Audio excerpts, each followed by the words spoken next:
¿Te imaginas el terror de Luis XVI frente a la guillotina? Descubre la impactante verdad sobre su ejecución y el final brutal de su reinado. Suscríbete y activa la campana para no perderte nada. Imagina la opulencia de la corte de Luis XIV, el Rey Sol. Su reinado, un símbolo de poder absoluto y grandeza francesa, proyectó una sombra alargada sobre la monarquía. Tú conoces su imagen, un monarca imponente, rodeado de lujo y suntuosidad, ¿verdad? Ese legado, de esplendor y absolutismo, fue lo que heredó Luis XVI, un rey que, a diferencia de su antepasado, carecía de la fuerza y la astucia política para mantener el equilibrio del poder. El Rey Sol dejó tras de sí una Francia poderosa, pero también profundamente desigual. Un sistema feudal en decadencia, una nobleza privilegiada y un pueblo oprimido por los impuestos. Este legado, una mezcla de brillo y miseria, sería el caldo de cultivo para la revolución que se avecinaba. Un sistema que Luis XVI, con su indecisión y falta de visión, no supo reformar. La herencia de Luis XIV pesaba como una losa sobre los hombros de su bisnieto. Un legado de poder que, en manos de Luis XVI, se convirtió en una carga insoportable. La imagen del Rey Sol, símbolo de la monarquía absoluta, se desvaneció ante la creciente agitación social y el clamor por el cambio. Esa imagen de grandeza se convertiría en un espectro que perseguía al último rey de Francia. Pero tú, ¿qué sabes del reinado de su nieto, Luis XVI? A diferencia de su extravagante antecesor, Luis XVI heredó una Francia sumida en una profunda crisis económica. Su ascenso al trono fue como subir a un barco a punto de naufragar. La nobleza, acostumbrada a sus privilegios, se negaba a contribuir a las arcas reales, mientras el pueblo sufría la miseria y el hambre. Intentó reformas, claro, pero sus esfuerzos fueron tímidos y poco efectivos. Aferrado a la tradición y con una personalidad más bien indecisa, Luis XVI se mostró incapaz de lidiar con la creciente presión social. Las ideas ilustradas, con sus reclamos de libertad e igualdad, resonaban con fuerza en la población, mientras él se mantenía en su burbuja de privilegios. El déficit público crecía sin control, agravado por los gastos excesivos de la corte. Los intentos de solucionar la crisis económica, como el aumento de impuestos, solo sirvieron para exacerbar el descontento popular. La hambruna y la crisis alimentaria se convirtieron en un caldo de cultivo perfecto para la revolución que se avecinaba. La gente estaba harta. Su abuelo, Luis XV, había gastado a manos llenas, dejando las arcas reales vacías. El sistema feudal, con sus privilegios para la nobleza y el clero, estaba completamente desfasado. Imagínate, ellos, exentos de impuestos, mientras el pueblo sufría la escasez y el hambre. La gente veía cómo los nobles vivían en el lujo, mientras ellos luchaban por sobrevivir día a día. Este desequilibrio económico era una bomba de relojería a punto de explotar. La cosecha de 1788 fue pésima, agravando la crisis alimentaria.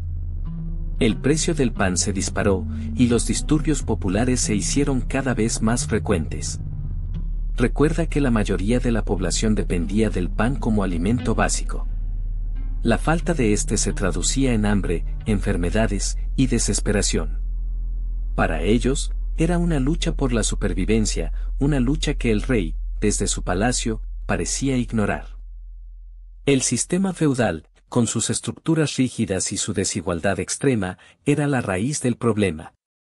Los impuestos recaían de forma desproporcionada sobre los campesinos y la clase trabajadora, que apenas podían mantenerse a flote.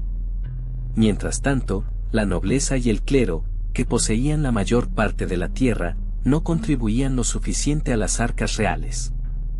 Esa brecha insalvable entre ricos y pobres se convirtió en un caldo de cultivo para la revolución. Mientras la nobleza y el clero vivían en palacios, rodeados de lujo y opulencia, tú podrías imaginar la realidad para la mayoría de los franceses. Hablamos de campesinos trabajando la tierra hasta el agotamiento, con apenas lo suficiente para sobrevivir. Sus vidas eran una lucha constante contra el hambre y la enfermedad, un ciclo interminable de pobreza que se heredaba de generación en generación. Piensa en el contraste: mientras unos celebraban banquetes, otros luchaban por un trozo de pan. En las ciudades, la situación no era mucho mejor. Obreros y artesanos trabajaban jornadas extenuantes en talleres insalubres, por salarios míseros. Las calles estaban abarrotadas, llenas de miseria y enfermedad. La falta de higiene, la escasez de alimentos y la precariedad de las viviendas creaban un caldo de cultivo perfecto para la propagación de epidemias. Era una vida dura, una lucha diaria por la supervivencia.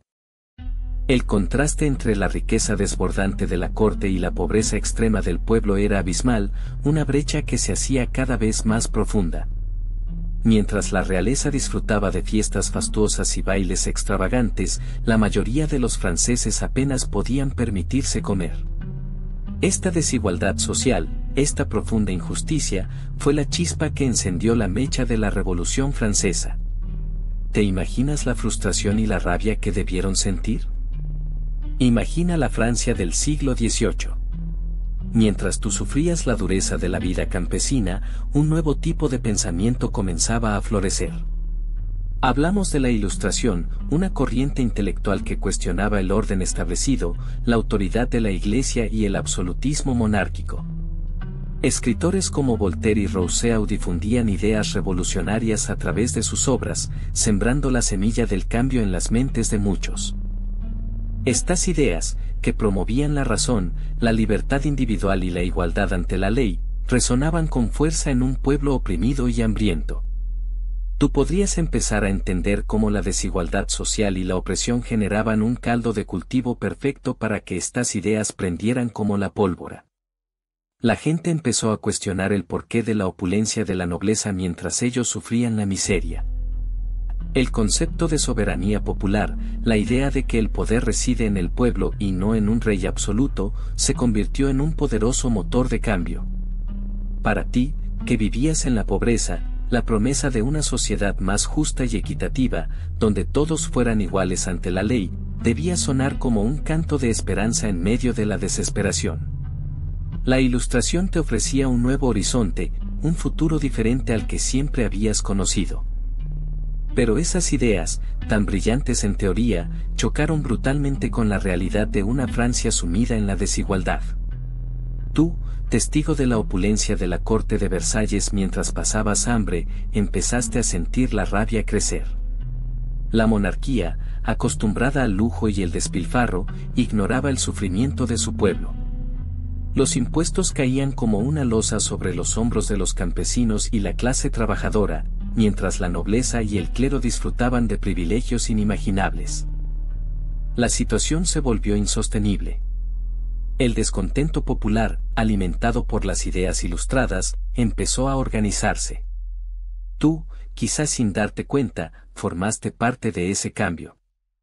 La toma de la Bastilla, el símbolo del poder real, no fue un acto aislado, sino el resultado de años de injusticia y opresión. Fue el estallido de una revolución que cambiaría para siempre el curso de la historia. De repente, todo cambió. Las calles de París se convirtieron en un campo de batalla. Tú, quizás participaste en las manifestaciones, en las barricadas, o simplemente fuiste testigo de la violencia y el caos. La Revolución Francesa había comenzado, y con ella, la caída de la monarquía absoluta. El rey, Luis XVI, ya no era intocable. Su reinado, hasta entonces símbolo de poder y autoridad, se tambaleaba ante la fuerza imparable del pueblo. Así que, ahí estabas tú, viendo cómo el descontento popular, alimentado por la hambruna y la desigualdad, empujaba a la burguesía a tomar una decisión radical: formar la Asamblea Nacional Constituyente. Un acto de desafío directo al rey, Luis XVI, que se negaba a aceptar las reformas necesarias. Imagínate la tensión en el aire, la incertidumbre sobre el futuro, el miedo mezclado con la esperanza de un cambio real. El juramento del juego de la pelota marcó un punto de inflexión. En un espacio abierto, los representantes del Tercer Estado, desafiando la autoridad real, se comprometieron a no separarse hasta que Francia tuviera una constitución. Un acto de valentía que resonó a través de todo el país, y que tú, cegaramente, seguiste con la respiración contenida. La Asamblea, una vez formada, comenzó la ardua tarea de redactar una nueva constitución. Debates acalorados, discusiones interminables y la constante amenaza de la intervención real. Tú, testigo silencioso de todo esto, podrías sentir la presión, el peso de la historia en sus hombros. Eran tiempos cruciales, donde cada palabra podía cambiar el curso de la nación. Pero la Asamblea Nacional Constituyente era solo el principio. Tú, testigo de la creciente tensión, habrías visto cómo la noticia de la concentración de tropas reales alrededor de París encendió la mecha. El pueblo, harto de la opresión y la ineficacia del rey, se preparaba para la acción. La Bastilla, prisión símbolo del poder real, se convertía en el objetivo. Una fortaleza medieval, con sus muros imponentes y su significado histórico, representaba todo lo que el pueblo quería derribar. Recuerda esa mañana del 14 de julio de 1789. Tú habrías escuchado el rugido de la multitud, un mar de rostros enfadados, decididos a conquistar la Bastilla. La lucha fue feroz, un enfrentamiento desigual entre civiles armados con lo que pudieron encontrar y las tropas reales que defendían la fortaleza. El sonido de los disparos, el estruendo de las piedras contra las piedras, el grito de los heridos, una escena de caos y valentía. La caída de la Bastilla no fue solo una victoria militar, sino un símbolo. Para ti, un espectador de esos acontecimientos, la toma de la prisión significó el fin de un régimen opresor. La destrucción de la Bastilla se convirtió en un grito colectivo de libertad, un punto de inflexión en la Revolución Francesa, un mensaje claro al rey y a su gobierno: el pueblo había despertado y ya nada sería igual. La tensión era palpable. Tú, en medio del caos, habrías escuchado rumores sobre una declaración que prometía cambiar Francia para siempre, la Declaración de los Derechos del Hombre y del Ciudadano. Un documento que, en teoría, garantizaba la libertad, la igualdad y la fraternidad, conceptos que hasta entonces habían sido solo un sueño para muchos. ¿Pero sería suficiente para calmar la furia que bullía en las calles? La declaración proclamaba la soberanía popular, el derecho a la libertad de expresión, la presunción de inocencia, palabras que resonaban con fuerza, pero cuya aplicación efectiva estaba aún por verse.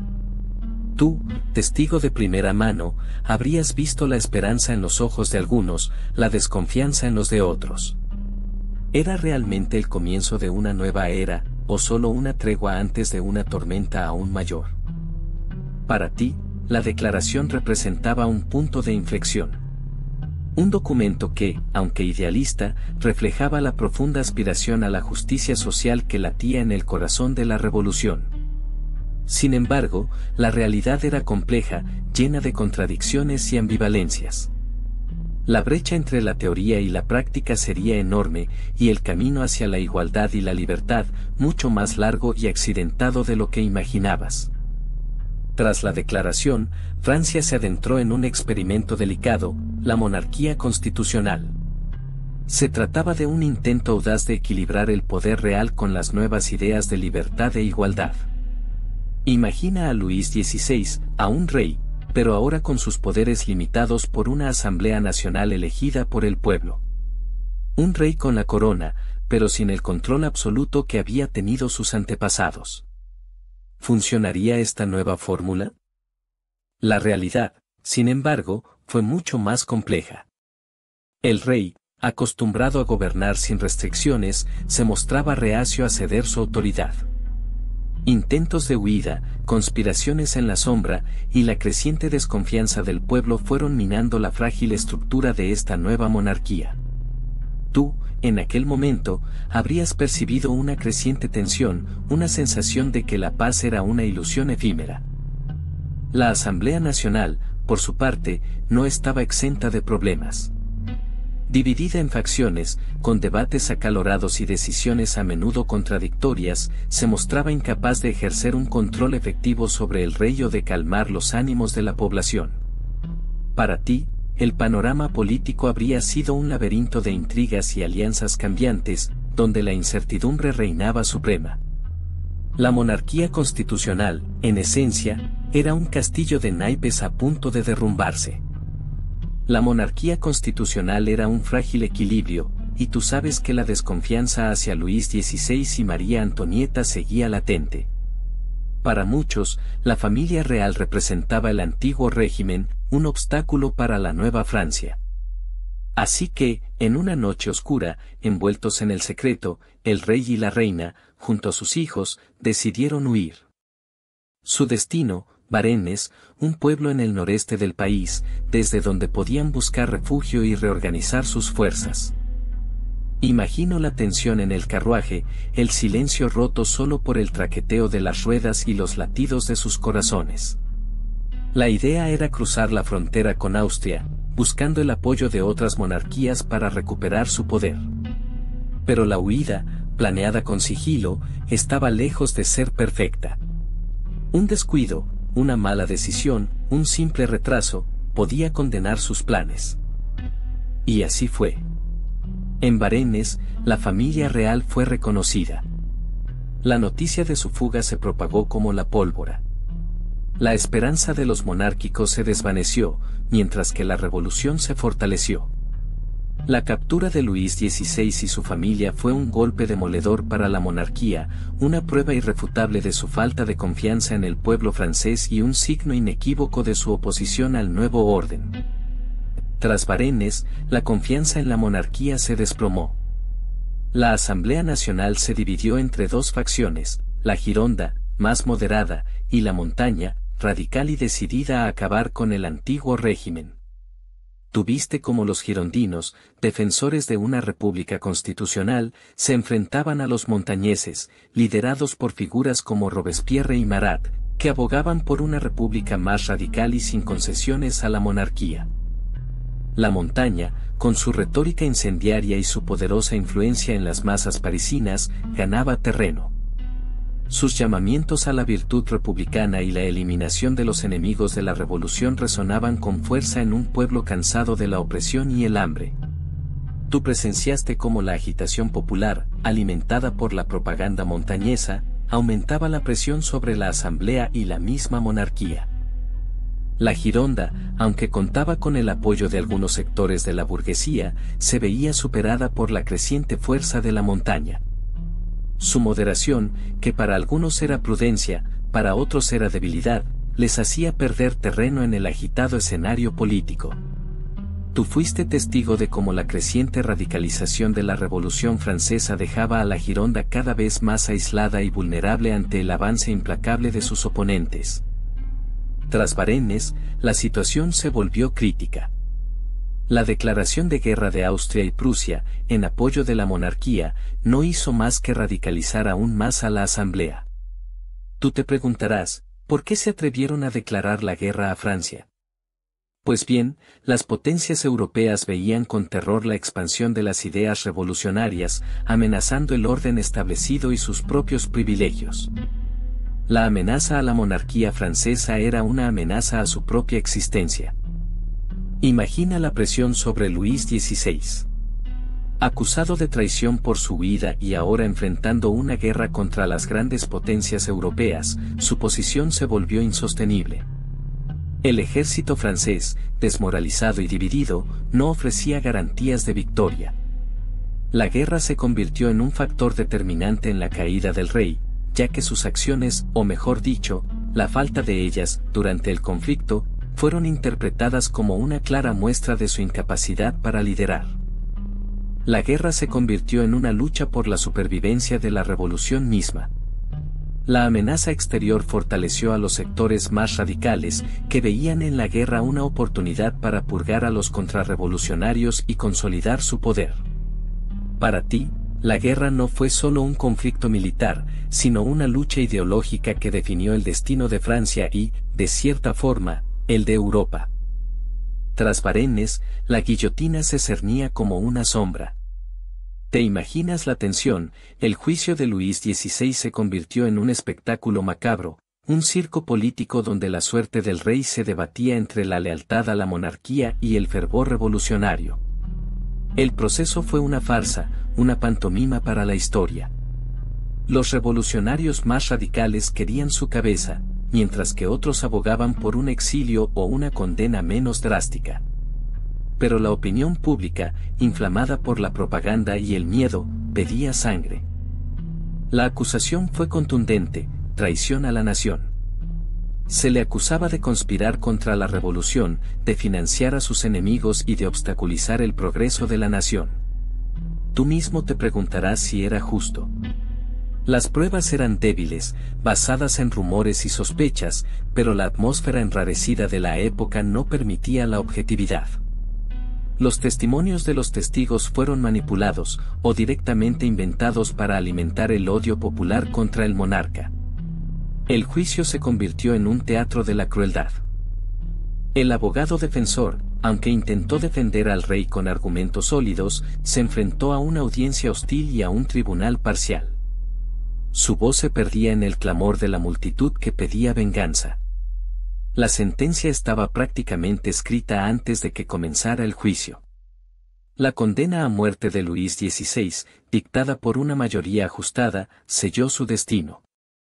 Fue una decisión que marcaría para siempre el curso de la Revolución Francesa, una decisión que dividió a la nación aún más. Recuerda que en ese juicio, la figura de Robespierre se alzaba imponente. Su discurso, frío y calculador, pintaba a Luis XVI como un tirano despiadado, un enemigo del pueblo que merecía la pena máxima. Él, el incorruptible, se presentaba como el defensor de la revolución, el único capaz de guiar a Francia hacia un futuro justo, incluso si eso significaba la muerte del rey. Observabas cómo su mirada penetrante parecía perforar al propio acusado, transmitiendo una frialdad que helaba los huesos. Y luego estaba Marat, con su rostro pálido y demacrado, sus ojos llenos de una furia enfermiza. Su pluma, tan afilada como su lengua, ya había escrito páginas y páginas acusando al rey de traición y crímenes contra la nación. Ahora, en la sala del juicio, su presencia era un torbellino de energía negativa, un eco de sus escritos incendiarios que resonaban en cada rincón del lugar. Su odio hacia la monarquía era palpable, un fuego que amenazaba con consumir todo a su paso. Tú, como testigo silencioso de este drama, percibías la sinergia entre ambos revolucionarios. Robespierre, con su fría lógica y su elocuencia implacable, y Marat, con su apasionada retórica y su visceral odio a la monarquía, formaban una dupla letal. Juntos, tejieron una red de acusaciones que estrangularon cualquier posibilidad de clemencia para el rey. Su implacable insistencia en la culpabilidad de Luis XVI selló el destino del monarca, un destino que se consumaría en la guillotina. Recuerda cómo Robespierre, con su voz gélida, te acusaba de traición. Te pintaba como un conspirador, un hombre que había pactado en secreto con enemigos de Francia, poniendo en peligro la propia revolución. Él te señalaba como el responsable de la hambruna que azotaba al país, un crimen que, según él, solo un monarca corrupto y desleal al pueblo podría cometer. Se te acusaba de querer restaurar el antiguo régimen, de sabotear los esfuerzos revolucionarios desde dentro del propio palacio. La conspiración, según los acusadores, era una red compleja que involucraba a nobles, clérigos y extranjeros, todos unidos por un objetivo común: acabar con la revolución y restaurar el poder absoluto de la monarquía. Tú, como rey, eras la cabeza de esta serpiente, la pieza clave que permitía a estos traidores operar en la sombra. Se presentaron pruebas, o al menos lo que ellos llamaban pruebas, para sustentar estas afirmaciones. Cartas interceptas, rumores, testimonios dudosos, todo se utilizaba para construir un caso contra ti. Se te acusaba de haber financiado secretamente a ejércitos contrarrevolucionarios, de haber mantenido una correspondencia clandestina con potencias extranjeras para solicitar ayuda militar y aplastar la revolución. Incluso se te acusó de haber ordenado el asesinato de líderes revolucionarios, aunque no existían pruebas concluyentes. Lo importante era la imagen que se quería proyectar, la de un rey traidor, un enemigo del pueblo que merecía el castigo más severo. Pero tú, Luis XVI, no te quedaste de brazos cruzados. Tu abogado, defensor a ultranza de la monarquía, desplegó una estrategia para salvarte. Habló de tu buena fe, de tu deseo de reformar Francia desde dentro, de los errores cometidos por tus consejeros, intentando desviar la atención de tus supuestos crímenes de lesa patria. Se esforzó en pintar una imagen de un rey arrepentido, un hombre que quería el bienestar de su pueblo, aunque sus esfuerzos parecieran en vano ante la feroz acusación de Robespierre. Presentaron pruebas, cartas, testimonios, intentando desmontar la conspiración tejida por tus enemigos. Cada palabra, cada documento, era una batalla contra el tiempo y la implacable maquinaria de la revolución. ¿Recuerdas la esperanza fugaz que te brindó esa defensa, el momento en que creíste que quizás, solo quizás, podrías escapar al destino que te aguardaba? Pero la realidad era implacable, y la verdad, una herramienta moldeada a conveniencia de los revolucionarios. La defensa fue un último intento desesperado por aferrarse a la vida, un grito ahogado en medio de la tormenta revolucionaria. A pesar del esfuerzo de tus abogados, la marea de la revolución era demasiado poderosa. Sus argumentos, aunque sólidos, se diluían ante el poder de la propaganda y la sed de sangre de la multitud, que ya te había condenado mucho antes de que comenzara el juicio. Tu destino ya estaba sellado. Pero la defensa, por más elocuente que fuera, no podía detener la marea de la revolución. La Convención Nacional, ese hervidero de opiniones y pasiones, se preparaba para la votación. Tú, observando desde tu celda, imaginabas la tensión en el salón, la atmósfera cargada de expectación. Cada diputado, un peso en la balanza de tu destino, un voto que decidiría si seguirías respirando o no. El momento llegó. El silencio sepulcral que precedió al conteo de votos fue, seguramente, más pesado que cualquier condena. Imaginas la lenta y deliberada apertura de las urnas, cada papeleta un golpe de martillo sobre tu corazón, cada sonido un paso más hacia lo inevitable. ¿Culpable o inocente? La pregunta resonaba en la fría sala, tan fría como la que te esperaba. El veredicto cayó como una guillotina. La mayoría se pronunció, culpable. Tu vida, tu reinado, tu historia, reducidos a un simple voto. La sentencia de muerte se cernía sobre ti, implacable, definitiva. El clamor de la multitud, a pesar de la distancia, seguramente llegaría hasta tu celda. Esa multitud que, alguna vez, te aclamó como rey, ahora pedía tu sangre. El silencio cayó sobre la Convención Nacional tras el anuncio. Un silencio denso, cargado de la tensión acumulada durante semanas de debates acalorados. Tú, desde tu privilegiada posición, observabas la cara inexpresiva de Luis XVI, un hombre que había reinado con absoluto poder y ahora enfrentaba su propia mortalidad. La sentencia estaba ahí, fría e implacable, muerte por guillotina. El fin de una monarquía, el fin de un reinado. La noticia se extendió como la pólvora por París. En las calles, la gente discutía, algunos celebraban, otros estaban en shock. Para muchos, era justicia, para otros, una tragedia. Pero para Luis XVI, era el final. El final de su reinado, el final de su vida, el final de su historia. Un fin que se cernía sobre él, inevitable e inminente. Los días que siguieron fueron una agonía. Tú, testigo silencioso de su último tránsito, imaginabas sus pensamientos, sus arrepentimientos, sus miedos. El rey, acostumbrado a la pompa y el lujo, se enfrentaba a una muerte humillante y pública. Su destino estaba sellado, la guillotina lo esperaba. El final de un reinado, el final de una era. El silencio sepulcral de la convención aún resonaba en tus oídos. Ahora, la prisión se convertía en tu universo. Las paredes de piedra, frías y húmedas, parecían susurrarte la inminencia de tu final. Luis XVI, rey destronado, se encontraba confinado a una pequeña celda, despojado de su grandeza, su reinado reducido a la espera de la guillotina. La comida, escasa y sin gracia, apenas pasaba por su garganta. El tiempo se estiraba, un tormento incesante que marcaba la cuenta regresiva a su ejecución. Te permitían algunas visitas, breves momentos de consuelo ofrecidos por su familia. Pero eran encuentros cargados de una tristeza profunda, una despedida silenciosa y dolorosa, anticipando el inminente adiós. Las conversaciones, tenues y entrecortadas, giraban en torno a la fe, a la esperanza de una vida después de la muerte, un consuelo ante la cruda realidad que se cernía sobre ellos.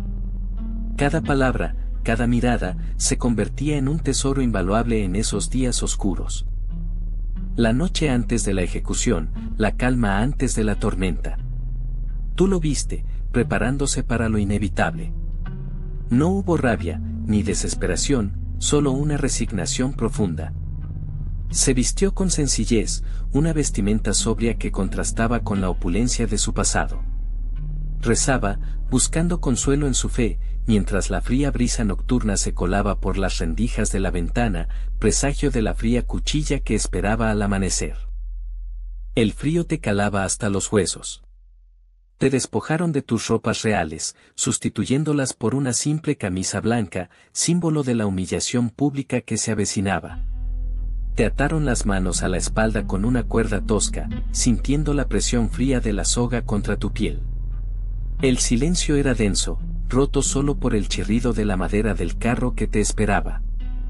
Te subieron al carro, un vehículo tosco y destartalado, destinado a llevarte al patíbulo. El recorrido fue corto, pero se sintió eterno.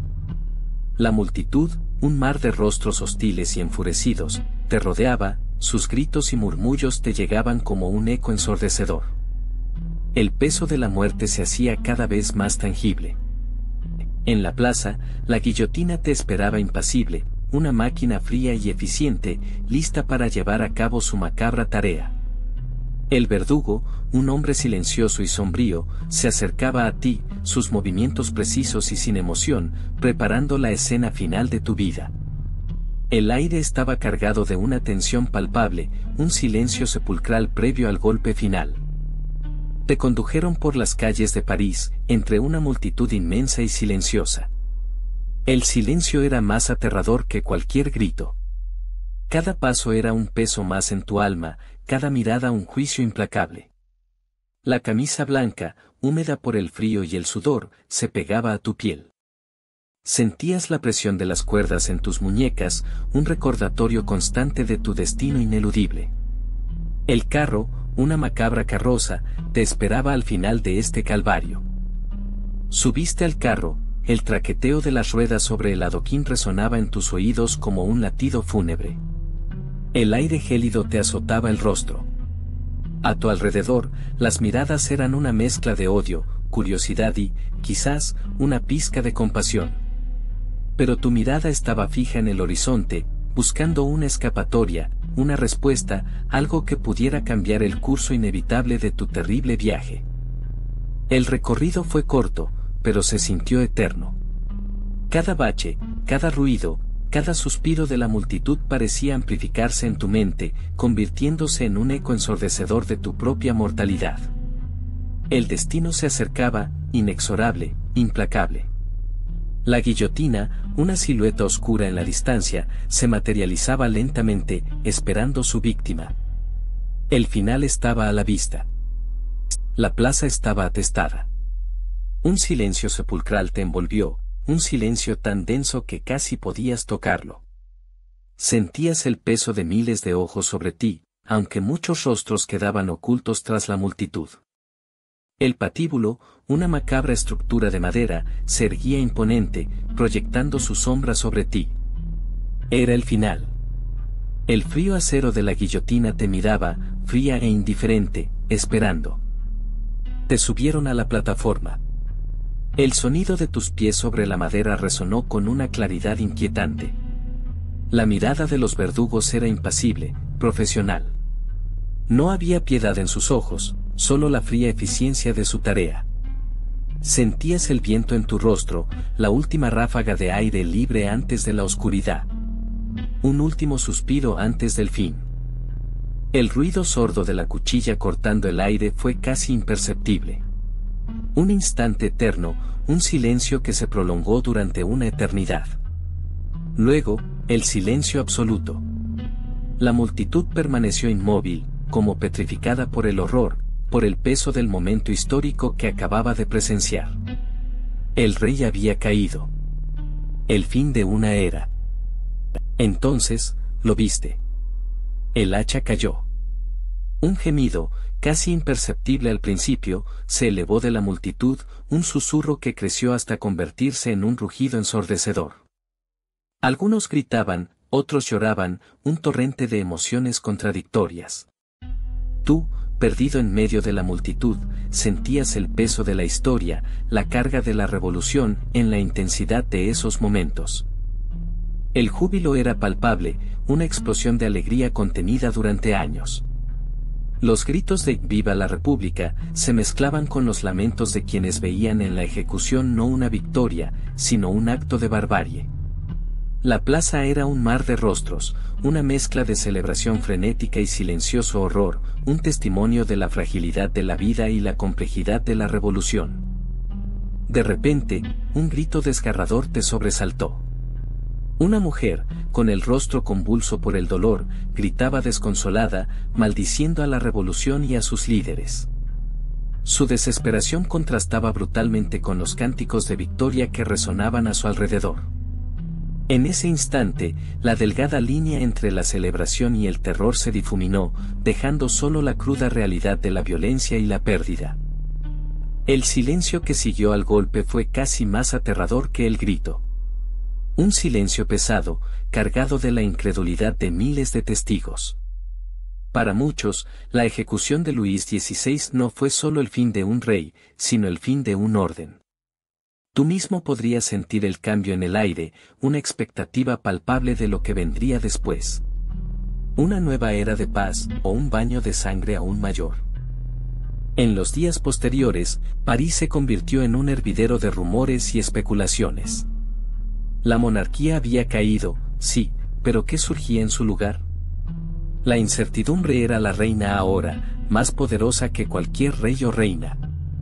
Para ti, era imposible no percibir el miedo mezclado con la euforia en las calles, un cóctel explosivo que presagiaba más cambios drásticos. Más allá de París, la noticia de la ejecución se extendió como la pólvora. En las provincias, la reacción fue diversa. Algunos celebraron la caída del rey, mientras que otros se aferraban con desesperación a las viejas estructuras de poder. Para ti, era evidente que Francia se había fracturado, dividida entre los que celebraban la revolución y los que la temían. El país estaba en un punto de inflexión, un precipicio. Más allá de las fronteras francesas, la noticia del fin de Luis XVI resonó como un trueno. En las monarquías europeas, el impacto fue inmediato. La ejecución de un rey, algo inaudito en siglos, sembró el terror y la incertidumbre. Los nobles europeos temblaban, viendo en la guillotina un reflejo de su propio destino. Se intensificaron las medidas de seguridad en los palacios reales, y los monarcas comenzaron a implementar reformas para evitar un contagio revolucionario. La ejecución de Luis XVI se convirtió en un símbolo de la lucha contra el absolutismo. Para muchos, fue una victoria de la razón y el pueblo sobre la tiranía. En Gran Bretaña, los radicales se envalentonaron, mientras que la aristocracia temía la propagación de ideas revolucionarias. En otros países, el evento aceleró el desarrollo de movimientos reformistas que buscaban limitar el poder de la monarquía y mejorar las condiciones de vida de la población. Pero la reacción no fue unánime. Muchos vieron en la muerte del rey un acto de barbarie y un peligroso precedente. Austria y Prusia, aliadas de la monarquía francesa, consideraron la ejecución una grave provocación, aumentando la tensión internacional y preparando el escenario para las guerras revolucionarias que estaban por venir. La ejecución de Luis XVI no solo marcó el fin de un rey, sino también el inicio de una nueva era en Europa, llena de conflictos y transformaciones profundas. La ejecución de Luis XVI dejó a María Antonieta sola, completamente desamparada. Imagínate, de reina a prisionera, rodeada por la furia revolucionaria que su marido no pudo controlar. Su elegante vida en Versalles, llena de lujos y privilegios, se había convertido en una pesadilla de frío, hambre y la constante amenaza de la muerte. La mujer que alguna vez fue el centro de atención, ahora era solo una sombra, a la espera de su propio destino. Recuerda que la acusaron de traición y derroche. Se la juzgó con dureza, sin piedad. Sus cartas, sus conversaciones, todo se usó en su contra, como pruebas para condenarla a la guillotina. Sin embargo, María Antonieta mantuvo una increíble fortaleza, una dignidad que la acompañó hasta el final, a pesar del horror que la rodeaba. Tuvo que enfrentarse a su propia mortalidad, a la idea de morir como una criminal, algo inimaginable para ella en su pasado. Su juicio fue una farsa, un espectáculo para el pueblo francés sediento de venganza. Pero ella, con su porte real, se negó a romperse. Frente a la multitud enfurecida, frente a sus acusadores, mantuvo la cabeza alta, mostrando una valentía que sorprendió incluso a sus enemigos. Piensa en el coraje que se necesita para enfrentar la muerte con tal dignidad, sabiendo que la historia la juzgaría con diferentes ojos. Tras la ejecución de Luis XVI, la incertidumbre se cernía sobre María Antonieta y sus hijos. Imagínate la angustia de la reina, ahora prisionera, viendo a sus pequeños, el delfín Luis XVII y sus hermanas, María Teresa, María Luisa y Sofía, en medio de aquella tormenta revolucionaria. ¿Qué futuro les depararía a los herederos de la monarquía francesa? La familia real, antaño símbolo de poder y opulencia, se encontraba a merced de la furia popular, su destino incierto y pendular. El pequeño Luis XVII, apenas un niño, fue sometido a un cruel cautiverio. Separado de su madre, su salud se deterioró rápidamente en medio de la miseria y el abandono. Mientras tanto, las princesas reales, también privadas de su libertad, vivían en condiciones precarias, esperando un destino igualmente incierto. La revolución, implacable, no mostraba piedad ni siquiera para los más jóvenes. La suerte de cada miembro de la familia real fue diferente.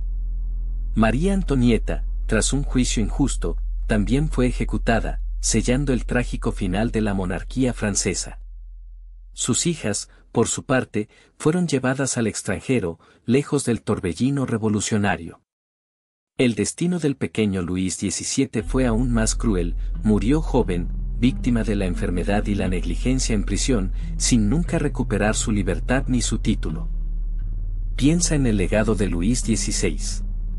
¿Fue un rey despótico, aferrado a un sistema caduco, o una víctima de las circunstancias, un hombre incapaz de controlar la vorágine revolucionaria que lo arrastró a la guillotina? Su reinado, marcado por la ineficiencia económica y la creciente desigualdad social, sembró la semilla de la revolución. Pero, ¿fue él, realmente, el único responsable de la tormenta que se desató? Algunos historiadores lo pintan como un rey débil, indeciso, incapaz de tomar las decisiones necesarias para evitar el colapso del antiguo régimen. Otros, en cambio, lo ven como un hombre atrapado en un sistema corrupto, víctima de la ambición de la nobleza y la creciente agitación popular. La verdad, como suele suceder, probablemente se encuentre en algún punto intermedio. Su ejecución, un acto brutal que conmocionó a Europa, se convirtió en un símbolo de la revolución, una demostración del poder del pueblo contra la monarquía. Pero también te hace preguntarte, ¿hasta qué punto contribuyó su propia inacción a su trágico final? ¿Podría haber evitado la revolución si hubiera actuado con más firmeza, o con mayor sensibilidad hacia las necesidades del pueblo? Piensa en lo que sucedió después de la ejecución de Luis XVI. La revolución, lejos de terminar, se radicalizó. La monarquía había caído, pero la lucha por el poder estaba lejos de resolverse. La guillotina, símbolo del terror, se convirtió en protagonista de una etapa sangrienta que marcó a fuego la historia de Francia. Tú mismo podrías imaginar el miedo que se respiraba en las calles de París. El reinado del terror, con Robespierre a la cabeza, instauró un régimen de miedo y violencia extrema. Miles de personas fueron ejecutadas sin juicio previo, acusadas de ser contrarrevolucionarias. La sociedad francesa se dividió en facciones enfrentadas, sumida en una guerra civil que desangró al país. ¿Te imaginas el caos y la incertidumbre de aquellos días? Pero la revolución no solo trajo muerte y destrucción. También impulsó cambios profundos en la sociedad francesa. La abolición de la monarquía, la declaración de los derechos del hombre y del ciudadano, y la instauración de una república, aunque efímera en sus inicios, marcaron un antes y un después en la historia de Europa. Estos ideales, a pesar del baño de sangre, fueron semillas que sembraron un nuevo orden social. ¿Qué piensas de este lado de la revolución? La ejecución de Luis XVI no marcó el fin de la turbulencia, sino el inicio de una nueva era. De las cenizas de la revolución surgió Napoleón Bonaparte, un joven general ambicioso que, con su talento militar y su implacable determinación, rápidamente escaló posiciones. Imagina el ascenso meteórico de este hombre, un outsider que se convirtió en el amo de Francia. Su brillante estrategia militar le permitió consolidar el poder, aplastando a sus enemigos internos y externos. Piensa en las batallas épicas, en la expansión del imperio francés por toda Europa. Napoleón, con su ejército invencible, reescribió el mapa de Europa, imponiendo su voluntad con una combinación de fuerza y diplomacia. El auge de Napoleón trajo consigo un nuevo orden. Se instauró un código legal, el Código Napoleónico, que influyó profundamente en el derecho de muchos países. Visualiza la creación de un sistema legal moderno, unificado y eficiente, que reemplazó las leyes feudales y caóticas del antiguo régimen. Fue un cambio radical, un intento de crear una sociedad más organizada y justa, al menos en teoría. La guillotina, símbolo de una justicia revolucionaria o una herramienta de venganza despiadada. Esa es la pregunta que te planteamos hoy. Para muchos, la ejecución de Luis XVI fue un acto necesario para acabar con el antiguo régimen y sus abusos. Se le acusaba de traición a la nación, de conspirar contra la revolución, y para ellos, la pena capital era el justo castigo por sus crímenes. Pero, ¿se actuó con justicia o se cedió a la sed de venganza de una población harta de opresión? La rapidez del juicio y la falta de un proceso legal exhaustivo alimentaron las dudas sobre la imparcialidad del tribunal revolucionario. Algunos historiadores argumentan que la condena fue una farsa, un acto político para consolidar el poder de los jacobinos y eliminar a un enemigo peligroso. Para ellos, la ejecución no fue un acto de justicia, sino una eliminación estratégica de un obstáculo en el camino de la nueva república. ¿Tú, qué piensas? ¿Fue la ejecución de Luis XVI un acto de justicia histórica o un brutal ajuste de cuentas? La historia, como siempre, ofrece múltiples interpretaciones y la tuya es tan válida como cualquier otra. El debate continúa, y la figura del rey ejecutado sigue generando controversias siglos después. Analiza las evidencias, considera los diferentes puntos de vista y forma tu propia opinión. Recuerda, la historia no es solo lo que pasó, sino cómo lo interpretamos.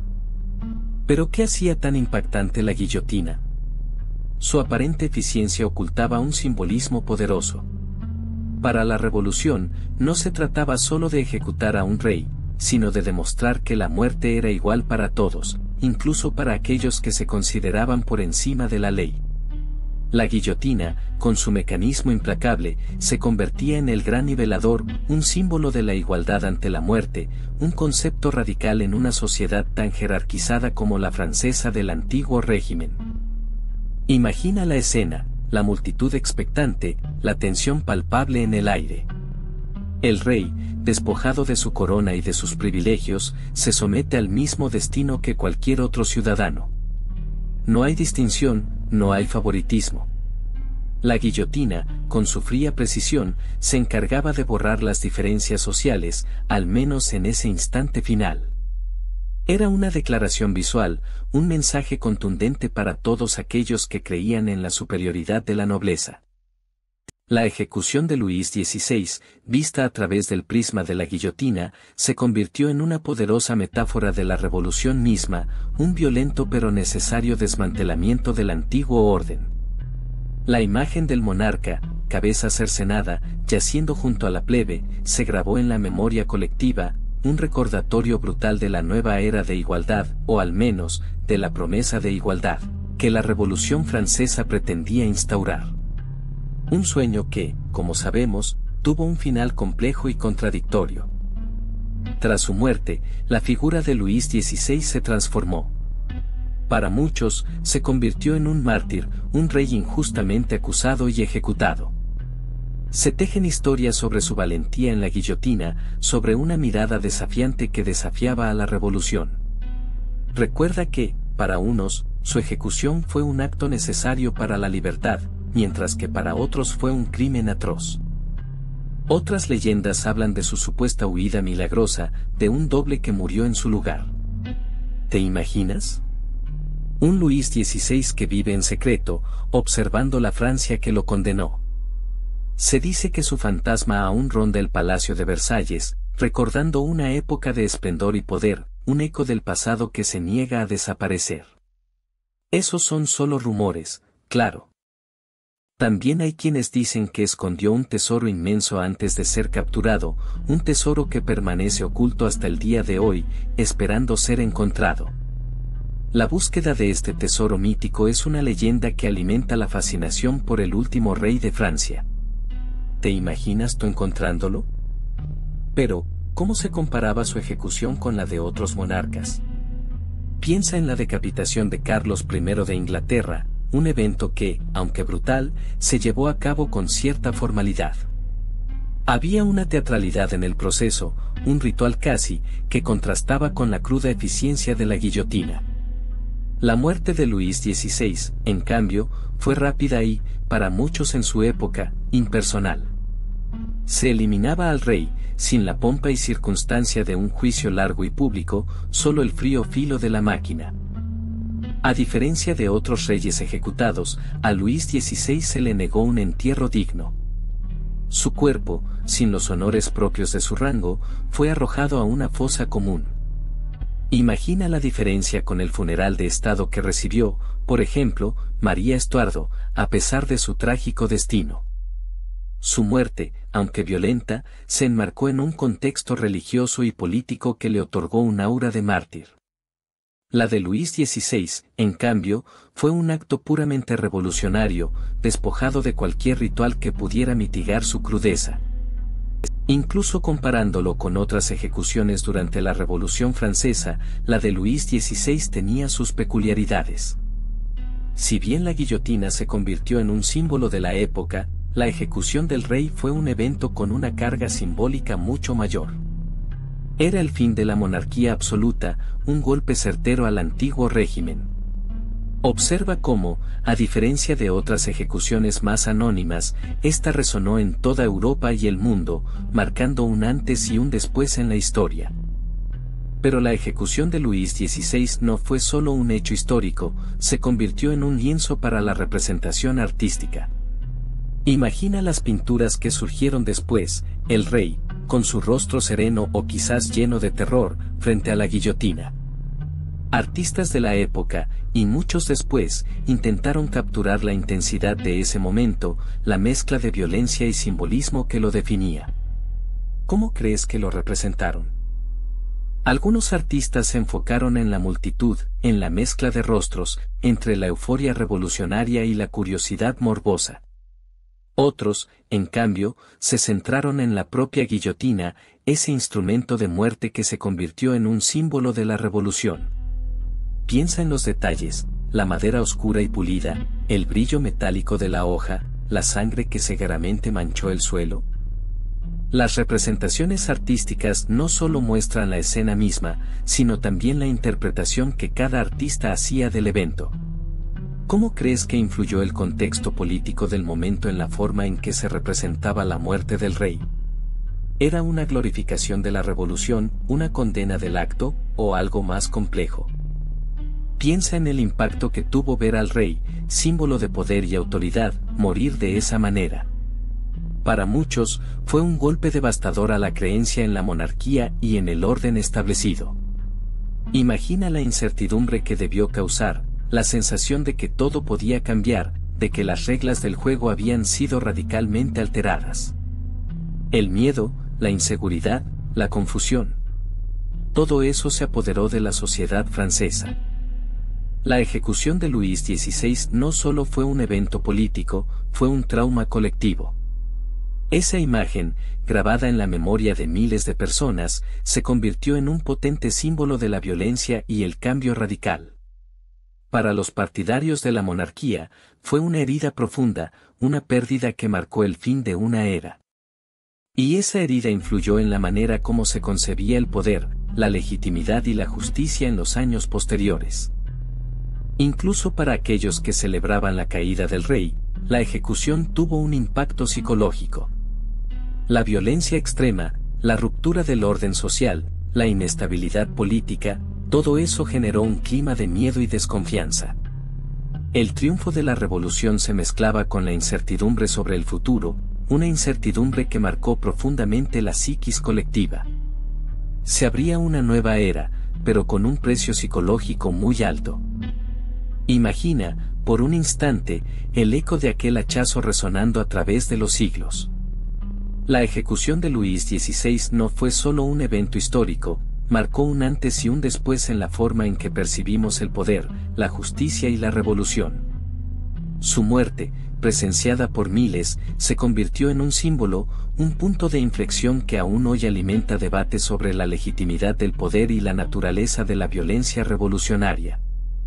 ¿Hasta qué punto justifica un fin tan dramático los medios empleados?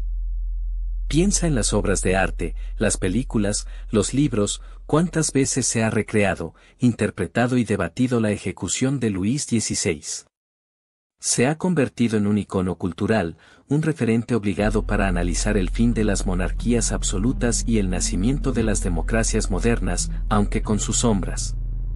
Su imagen, transformada a través del tiempo, sigue generando preguntas sobre el precio de la libertad y la búsqueda de la justicia.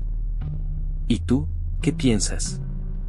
¿Crees que la ejecución de Luis XVI fue un acto necesario para el progreso de Francia, o un ejemplo de barbarie que mancha la historia? La respuesta, probablemente, no sea sencilla. Pero lo que sí es innegable es que su muerte resonó, y continúa resonando, en el debate político y social hasta nuestros días. Su legado, complejo y controvertido, nos recuerda que la historia no es solo un conjunto de fechas y nombres, sino una fuente inagotable de lecciones y reflexiones. Piensa en la cantidad de documentos que sobrevivieron a la Revolución Francesa, cartas, diarios, panfletos. ¿Qué nos cuentan estas fuentes primarias sobre los últimos momentos de Luis XVI? Algunos relatos describen su serenidad ante la muerte, otros hablan de su terror. Analizar estas discrepancias es crucial para entender la complejidad del evento y la subjetividad de los testigos. Las fuentes secundarias, por otro lado, ofrecen interpretaciones posteriores. Historiadores, a lo largo del tiempo, han analizado estas fuentes primarias, ofreciendo diferentes perspectivas sobre el reinado de Luis XVI y su ejecución. ¿Fue un mártir de la monarquía, un rey despótico o una víctima de las circunstancias? Cada historiador presenta su análisis, basado en la evidencia disponible, pero también en su propio contexto histórico. Comparando fuentes primarias y secundarias, podemos construir una imagen más completa, aunque nunca completamente objetiva, del evento. Las cartas de la familia real contrastan con los relatos de los revolucionarios, ofreciendo diferentes versiones de la misma historia. La clave está en la crítica histórica, en discernir la verdad entre las múltiples narrativas y comprender el contexto en el que fueron creadas. Entonces, ¿qué pasó realmente? Las fuentes nos pintan un cuadro desgarrador. Tú mismo puedes imaginar la escena. Luis XVI, vestido con un sencillo traje, es conducido a la guillotina. No hay muestras de arrepentimiento ni de valentía heroica, como algunos quisieron pintar. Los relatos hablan de un hombre asustado, un rey reducido a la vulnerabilidad más absoluta, enfrentado a su propio fin. Se dice que sus últimas palabras fueron una breve oración, un susurro perdido en el tumulto de la multitud. Imagino el silencio que le precede, el rugido de la multitud, el momento en que la hoja cae. Fue un acto de justicia revolucionaria, o una ejecución sumaria de un hombre cuyo único crimen fue haber nacido en el lugar equivocado. La verdad, como suele ocurrir, es compleja. Las fuentes primarias ofrecen diferentes perspectivas, a veces contradictorias. Algunos testigos hablan de una ejecución fría y calculada, mientras que otros describen una escena caótica y violenta. ¿Quién miente? ¿Quién exagera? La respuesta, probablemente, se encuentra en la subjetividad de cada relato. Espero que hayas disfrutado de este video. La historia de Luis XVI es compleja, ¿verdad? Si te gustó, dale a like y suscríbete para más. ¿Qué piensas tú?